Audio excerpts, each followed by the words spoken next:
என்ன சுத்தி இருக்கவங்களுக்கு தெரியும். என்ன சுத்தி இருக்கவங்களுக்கு அதான் இப்ப நான் சொன்ன மாதிரி my kind of love is this. நான் வந்து இப்போ அதே வீட்டுக்குள்ள பாத்தீங்கன்னா சாண்ட்ராக்காவையும் நான் அக்கா தான் கூப்பிடுவேன். ஆனா சாண்ட்ராக்கா கிட்ட அவ்வளவு பெருசா போக மாட்டேன், அவ்வளவு க்ளோஸா இல்ல. கனியக்கா கிட்ட வந்திருக்குன்னா அது வந்து அந்த அந்த நமக்கு ஒண்ணு கொடுக்குறாங்கல்ல, அதை நம்ம கொடுக்கணும். இப்ப எனக்கு கொடுக்குறீங்கன்னா ஒன் சைடடாவே நான் எடுத்துட்டே இருந்தானா நான் செல்ஃபிஷ். நான் செல்ஃபிஷா இருக்க விரும்பல. எனக்கு ஒரு ஒரு அக்கா பாசம் வருது.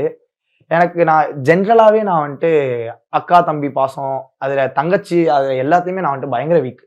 நான் எப்பவுமே யோசிக்கிறது வந்துட்டு என் கேர்ள் ஃப்ரெண்டா வச்சுக்கிட்டா கூட நான் வந்து அவ்வளவு பெருசா வந்துட்டு பயப்பட மாட்டேன். என் அக்காவா தங்கச்சியா வச்சுக்கிட்டேன்னா நான் பயங்கரமா பயப்படுவேன்.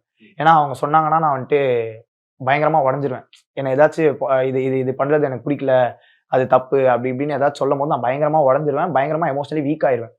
ஸோ அப்படி இருக்கும் போது உள்ள அதான் சொல்லும் போது சொல்லதான் முடியும். அதுக்கு மேல புரிஞ்சுக்கிறதும் புரிஞ்சுக்காததும் உங்க கையில அப்படின்ற மாதிரி நான் விட்டுருவேன்.